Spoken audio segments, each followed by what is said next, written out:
Good morning, everyone. It's an honor to be here today among warriors. It's my privilege to moderate this panel. Each of us up here has walked different paths through the teams. Different deployments, different battles, different lessons, but we share the same brotherhood. The same creed, the same standard that says if you want to go fast, go alone. If you want to go far, go together. Today isn't about war, stories, or headlines. It's about leadership. It's about mindset. It's about what endures. The values, the habits, and the brotherhood that defines a SEAL long after the uniform comes off.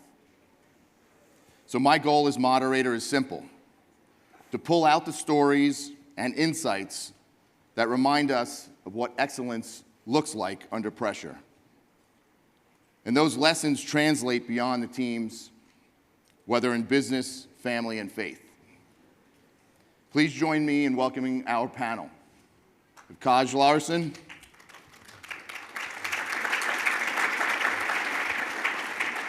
Jeff Gum, Jason Redman, Drago. Gentlemen, thank you for being here. Let's get into it. In September 2025, our Sec War made a speech to the U.S. military leaders at Quantico. He opened by declaring the era of the Department of Defense is over and welcomed us to the Department of War. He emphasized the ancient motto, "Those who long for peace must prepare for war," stressing that peace is achieved by being ready to fight. He asserted that the primary mission now is warfighting, preparing for war and winning wars, not the broader peacetime posture.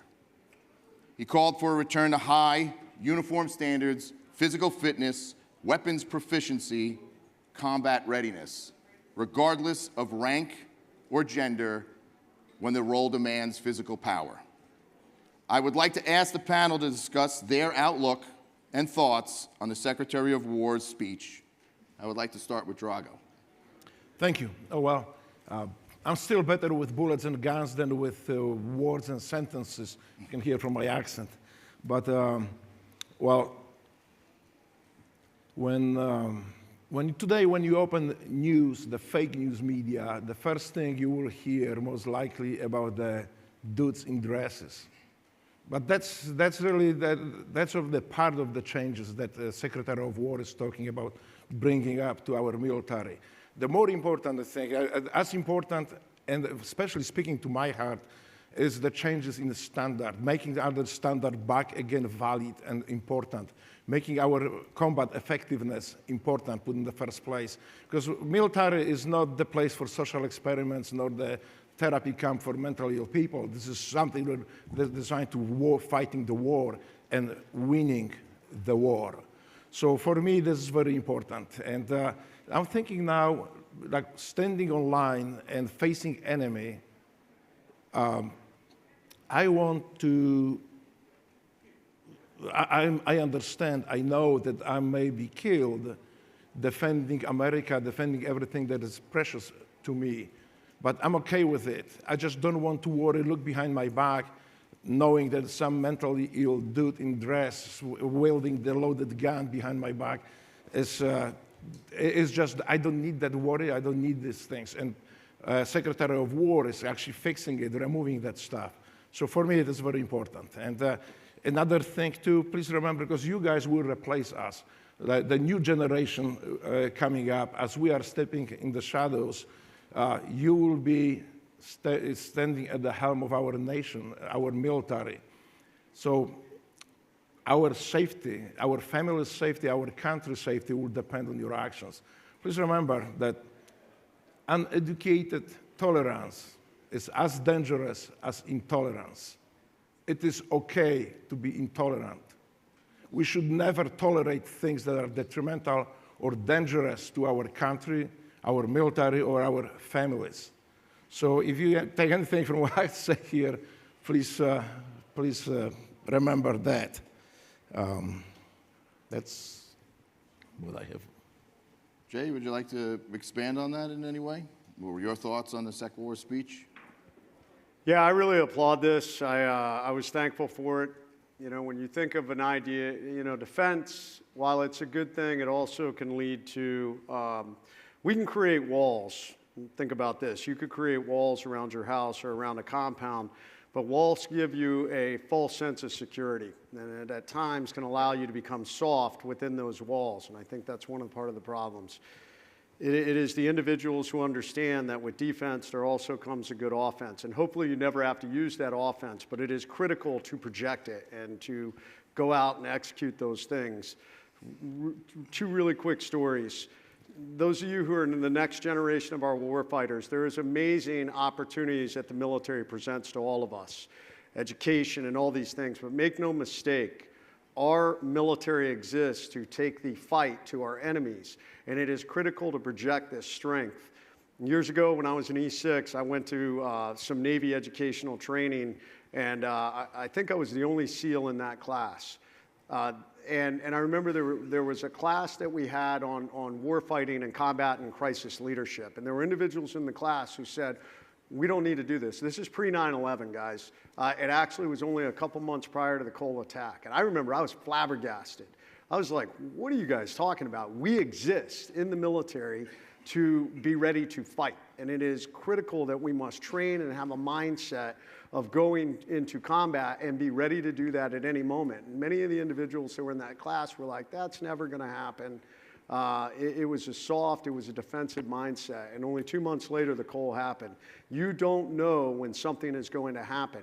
And if we don't project strength, it allows others to take advantage of weakness. It allows them to decide, how do we breach their walls and get in after them? One last really quick story. I'm a smaller guy. I constantly got into fights when I was out there running around. Everybody wanted to test me because I'm not a real big guy. I don't project this massive strength. Now, granted, I usually tried to give them a run for their money when that happened. But we had a SEAL Master Chief by the name of Ron Bellin. You guys ever remember Ron? Yeah. Ron, God rest his soul, is no longer with us. He was the biggest SEAL I ever had the honor to serve with. Ron was 6'6" and 320 pounds. Needless to say, no one messed with Ron. This idea of projecting strength is one of the more powerful things we can do. It makes our enemies question, would we ever try and breach their walls? Would we ever try and go after them? You guys are the next generation. You need to project strength. You need to be ready.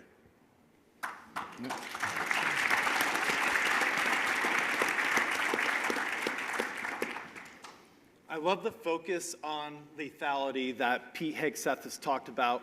One of the major problems over the last 10, 20 years with the war was handcuffing the warfighters with ROEs, guys questioning whether they can take the shot because they might get thrown into brig after. A lot of people questioned his experience as well, but he actually had more combat experience than all the Secretary of Defenses of the last 20 years combined, actually out there fighting. That's a major thing. When you're out there fighting, it's a whole other thing than just ordering the troops. So if you see the way the Afghanistan withdrawal went too, it trickled down. This new leadership style where he's empowering the warfighter, empowering the E6s to actually lead and take control, that's not going to happen again. That's why things have been going really well.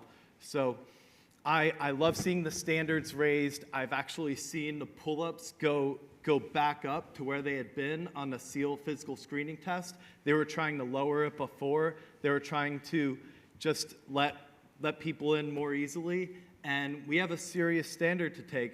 If we have to be able to count on our brothers to be able to carry us out if we're wounded. I've been in training missions out at land warfare at an island where you're running around with a 35-pound gun, 35 pounds of ammo, body armor, and then you got to pick a guy up as well and carry him. Well, if you're not meeting the standard, if you don't have that extreme selection to get through, I started training with 253 guys. I graduated later with 26. If we don't have that extreme selection, the wrong people are going to get through training, and guys are going to get killed. it all trickles down, and we need the brotherhood is so strong because we've kept the standard, and we need to continue to do that.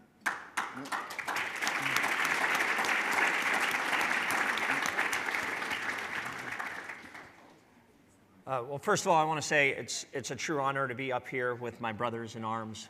We've all served together, and I think one of the common threads that bonds us is we continue to serve whether we're in or out of uniform.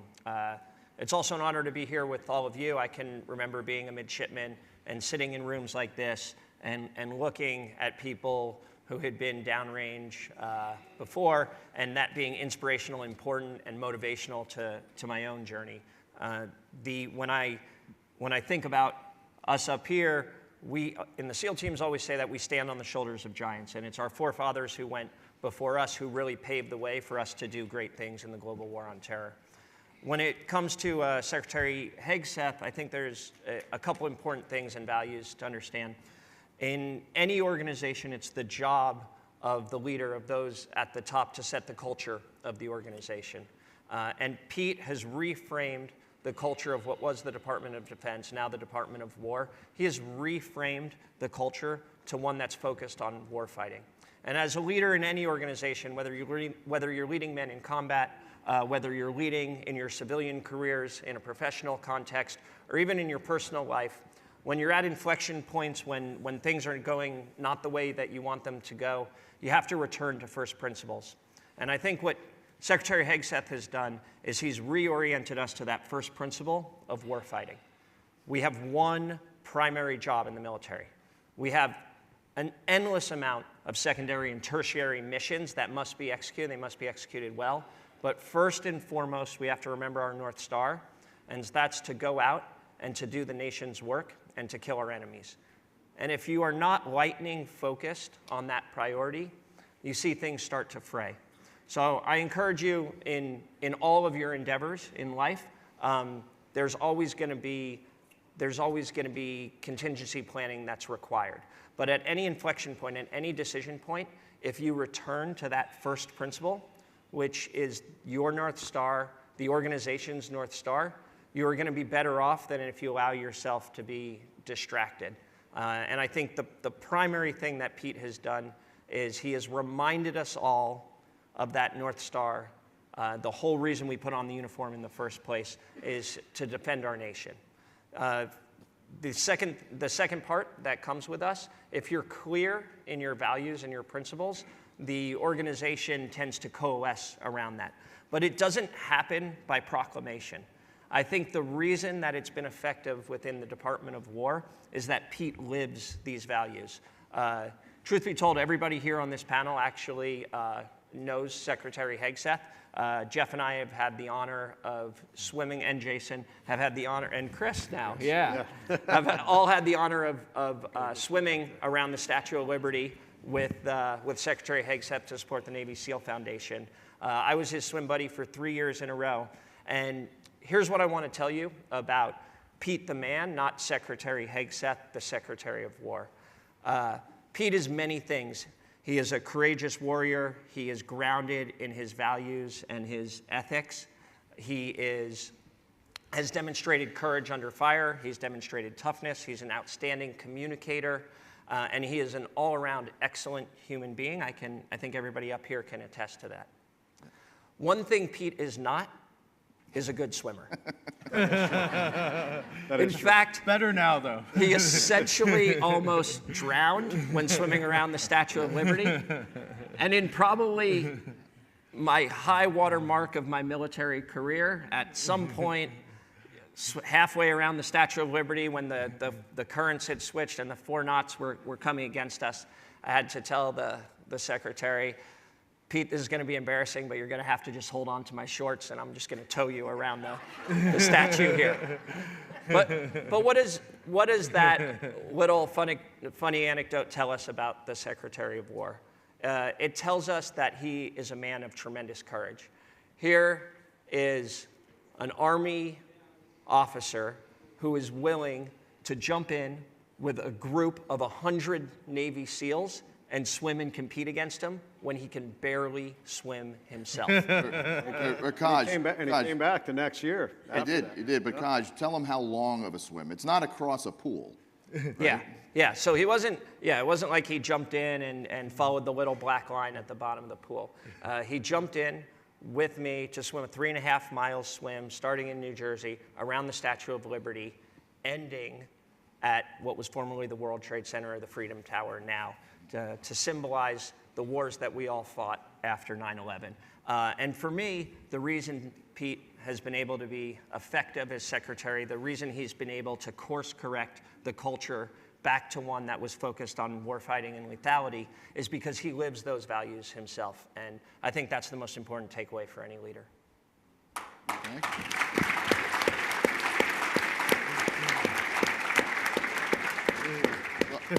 Well, I just want to follow up real quick on, touch on what Jeff said and Kaj said, where the Secretary of War is not coming up with new ideas, really. He's just bringing us back to the core values where the Department of War, which it was called for a long time, always had. So for us, people that have to, rise to the occasion and go through a tremendous physical challenges, for our career just to become SEALs, we welcome that. We welcome the challenge. We welcome, the ability to serve with people that we know have proven themselves also, okay? We're not looking for unobtainable challenges, but a good high level of standard. And I don't think it's shocking. He just didn't come up with this out of nowhere and said, oh, I'm gonna change the world and change how the military runs. No, he's just bringing us back to our core values. And that's what I took away from his speech. Yeah, and Chris, I would argue that, I would add, as an epilogue onto that, as a companion onto that, that the reason he's doing it is because it's necessary at this moment in history. We like to say that history doesn't repeat, it rhymes. And I think we're certainly, Drago, I think you would agree, we're certainly at a rhyming period in history where we see a rising authoritarianism throughout the world. We see our near-peer adversaries increasing their lethality, and Pete recognized that. So because we're in this rhyming period in history, it's appropriate that we shifted our posture, our rhetoric, our language, and our mission focus from what was the Department of Defense back, as Chris noted, to the Department of War. So this isn't just a rhetorical change, it's a mindset change that I think everybody up here would argue is really essential for our country. Jay?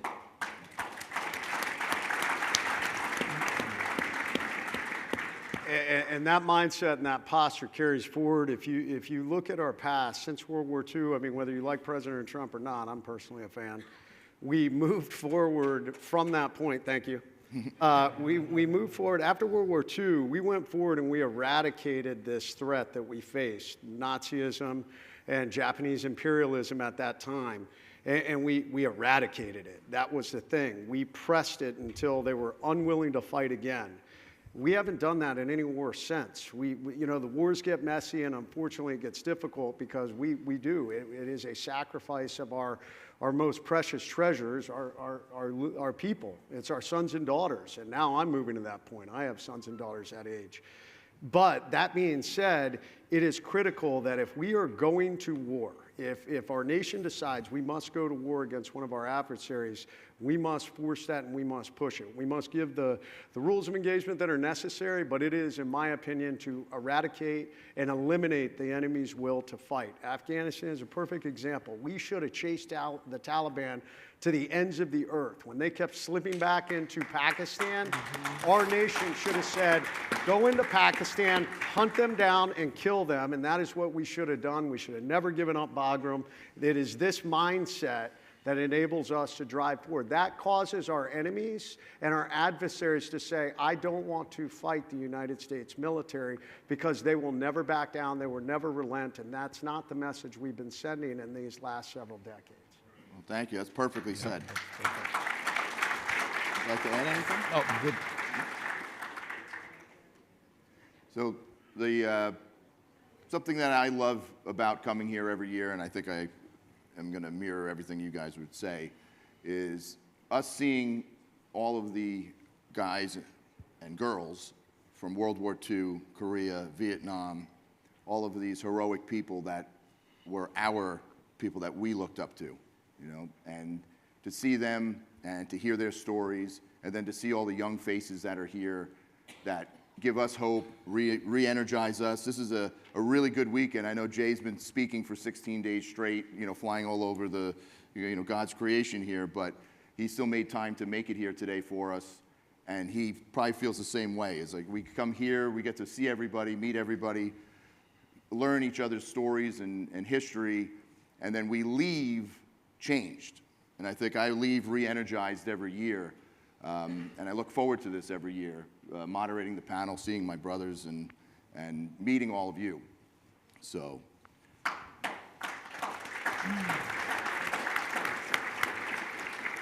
Yeah, one thing I find extremely ironic is the word Nazi gets thrown around in this day and age so often. Fascism, Nazi.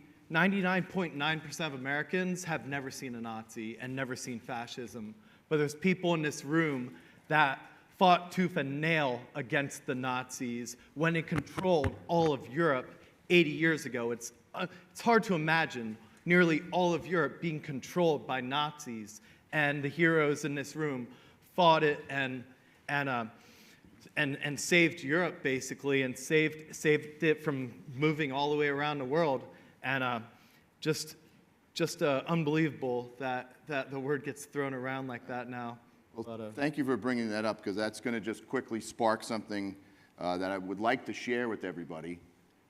Drago lived in communist Poland, was put into jail and prison for you know, political views, right? Yes. And he recently was awarded one of Poland's highest medals. Could you tell us about that? Because I really believe you should get the utmost recognition, because you're one of the only people that lived socialism, communism, was punished, and then became an American. So my family survived all kinds of socialism, the National Socialism of Adolf Hitler, Joseph Stalin's socialism, and the communism. So I was involved in the opposition, in democratic opposition movement in Poland at one time, and I was in prison for 3 years for printing newspapers outside of the communist censorship.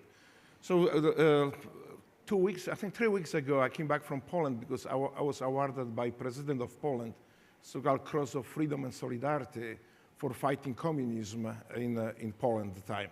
At the same time, I was presented with the archives, a briefcase of all documents collected on me and my family by secret police in Poland. So yes, I understand what the totalitarian system can do, and they are very dangerous.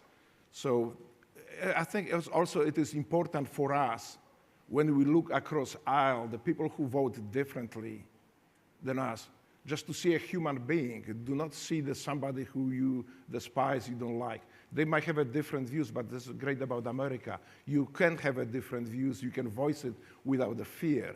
And so, you know, you have more in common with that guy voting across aisle than you have in common with billionaire, totally globalist trying to subdue and destroy our country. Because, you know, what we have is the national core values and identity is so important, because if we lose it, then we don't have citizens, we have dwellers in North America just being herded by globalist totalitarian baboons, that's what I call them. So, and this is actually happening in Europe right now. If you look at the Brussels, where people are sitting in prisons for Facebook posts, that entire Democratic Party leadership in Germany was murdered, was wiped out, I think 11 of them. So that we do not want to follow in those steps. We need to keep America the way it is, safe and free. So I'm very proud to be part of it.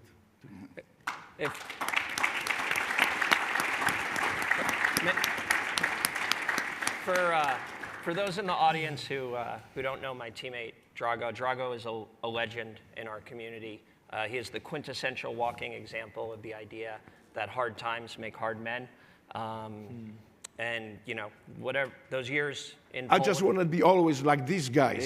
So that was my goal. That's what I was striving to be. I didn't think of it until just now on this panel, but we should have really nicknamed Drago the matchmaker because he introduced a lot of martyrs to their 80 virgins, and this is the greatest matchmaker up here. So, but when you think about guys like Drago and Jason and Jeff and Chris, my teammates up here, one of the things that makes them so extraordinary is their continued commitment to service. We all live on this spectrum and this continuum of service, and I think the common thread that bonded us when we were serving on active duty was obviously the global war on terror and the missions that we were fighting then, but the common thread that bonds us now is that we can continue to serve. It's easy when you're sitting there as a midshipman or a knob from West Point in college to think of service as a linear direction.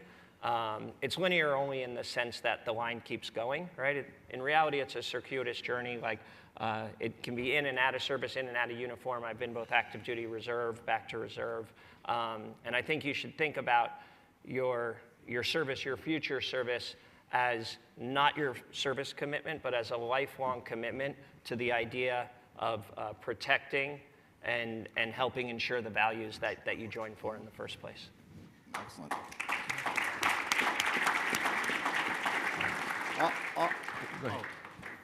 Okay, go ahead. I can. Well, I just want to say one thing here, because there's a lot of changes coming to our military implemented by our Secretary of War, and I'm very proud of it. Also, what I really like that we finally getting away with pride this, pride that, all the prides that divide us, and replace it with just one: pride in America, American nation, American military, and American flag. And this is important because diversity is a crap. It needs to be flushed down the toilet. We don't need diversity. It is dangerous. We need unity. Unity as a nation, as a military. Jay?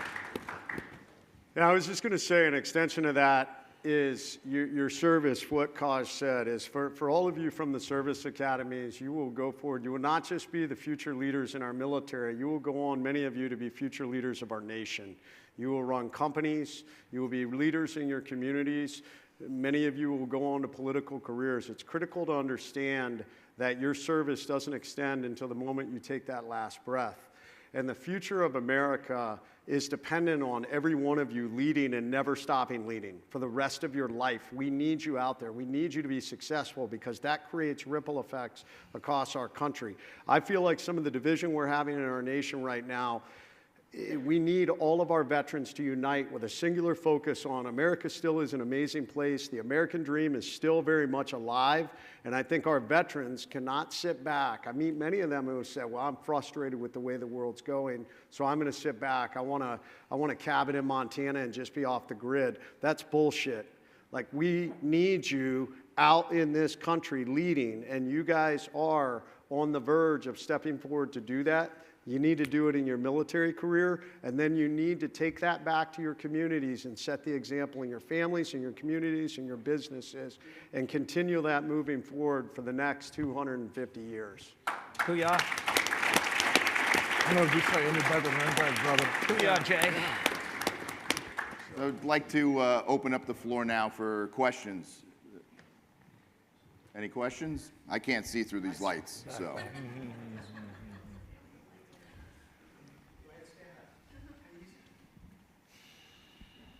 Is that God? Is that you? Good morning. I want to thank you for your service. My name is Angela Holmes. I'm the first vice president of Tuskegee Airmen, Inc. And so what you all have experienced, you know that the men and women of Tuskegee did a lot to open doors for everybody in this room. Mm-hmm. Didn't matter what color you were, didn't matter what background you had. And I'm proud to say that we just celebrated Tuskegee Airman Daniel Keel's 103rd birthday. Excellent.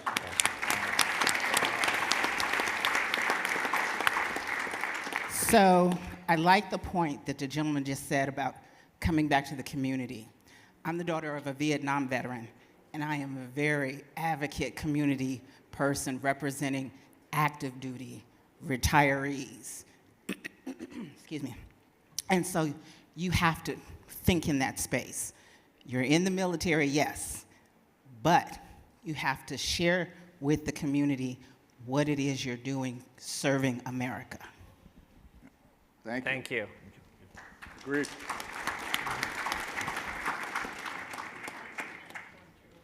Any other questions? A couple. Over here and over here. 1 and 2. Gentlemen, again, thank you for being here. As officers, we often talk about how complacency kills, both going on deployment, coming back from deployment, and just our preparation in general. How do we combat against complacency in our units and in ourselves? Thank you, gentlemen. That's a great question. Are you a second class? Is that what it is? Yes, sir. Cool. When you become an officer, you'll find out. Sorry.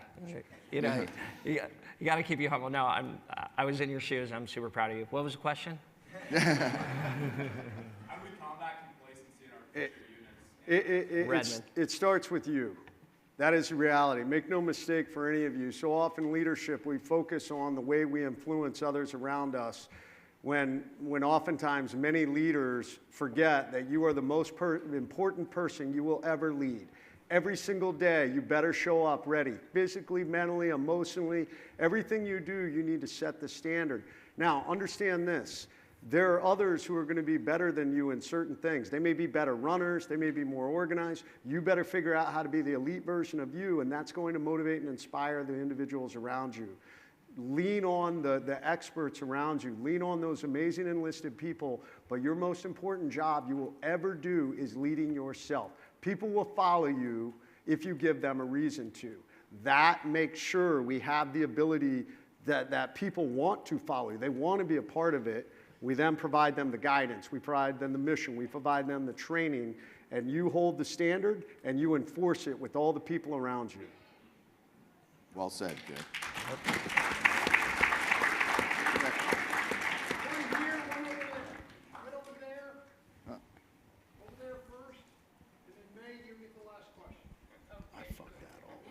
Not my answer, but as an officer, as a young Good morning, gentlemen. I'm Jay Nyland from Virginia Tech. I'd like to thank you all. Sorry, speak up a little bit. Excuse me, sorry. My name is Jay Nyland. I'm here from Virginia Tech. I'd like to thank you all for being here.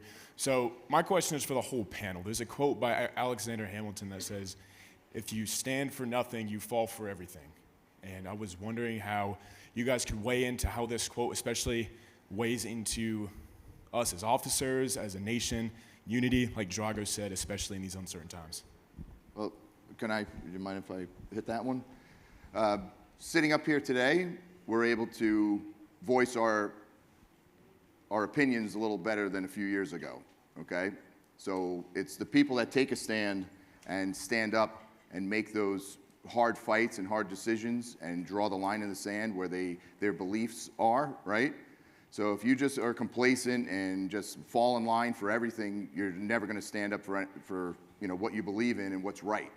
So I personally think that's an amazing quote that you just said, but that's where I think we're up here speaking our minds and our experiences because we will, we know it's right. Might not be politically correct with some of the things we say, but this is, the real world.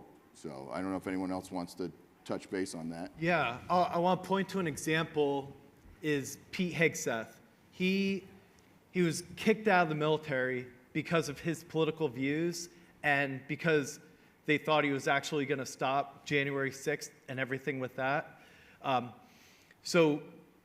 But he stayed on the right path, and then look he ended up becoming Secretary of Defense, Secretary of War, was able to, kept fighting back through media, through winning the hearts and minds, and because he put all that out there, he ended up able to fix all the problems that were there. And it was because he stood up for something. Right? He stayed true to his beliefs. Exactly, yeah. That's one of the great I want to hear examples. what May has to ask. Yeah. I just wanted to thank you. I've read so much about what you do and how sacred it is, and it's just amazing. We're so proud of you. My side, now this is the flip side. I want to talk about your families. How amazing that must be for your wives and families and your mothers and fathers at home. Knowing what you're doing, it's so scary. I've read so much about you. Your stories are absolutely amazing. I'd kind of like to know what the female side of all of this. You want to answer her? No. Oh, after? Okay. Well, I think there's there's benefits and a lot of struggle, okay, for our families. So we're gone, what would you say, 11 months out of the year usually, between training and then deploying. A lot of times we're not able to tell our loved ones where we're going, when we're going to come home. So it's a very difficult life to be in and a difficult thing to sign up for as a woman. And I think all of our wives and families are amazing people that we probably couldn't do our jobs without our support systems of our families at home, because it takes a very special individual to be dealing with us. Right? More ways than one. Right? Yeah. True words never spoken. Right. I would just say that as I look at my colleague Jeff's little baby over there in the corner, that the burden of sacrifice does not fall just to the warfighter. And I know that's a fairly obvious point to understand intellectually, but emotionally it is 100x more difficult for our family members when we go off into harm's way. For us, we have each other when we're downrange, but often our family members and our loved ones are left by themselves. So I'd encourage you at the beginning of your careers here to treasure those bonds of family, to treasure the people that love you, to spend as much time as possible with them, to not forsake or take it for granted. The last thing that I'll say about war is when you go away to war, it's not like you come back and you have all these profound realizations and you can write esoteric Buddhist philosophy or anything like that. You're still the same person, but for me what war has done is it's brought life into sharper focus. It's racked the aperture on life so that I see things just a little bit more clear. And one of those things that I see more clearly now as I've returned from war is how important it is to treasure the people that you love and who love you. So if I could encourage, based on your question, people to do anything, things are much just a little bit sweeter now that we're back here home and to remember that. Thank you all very much. I think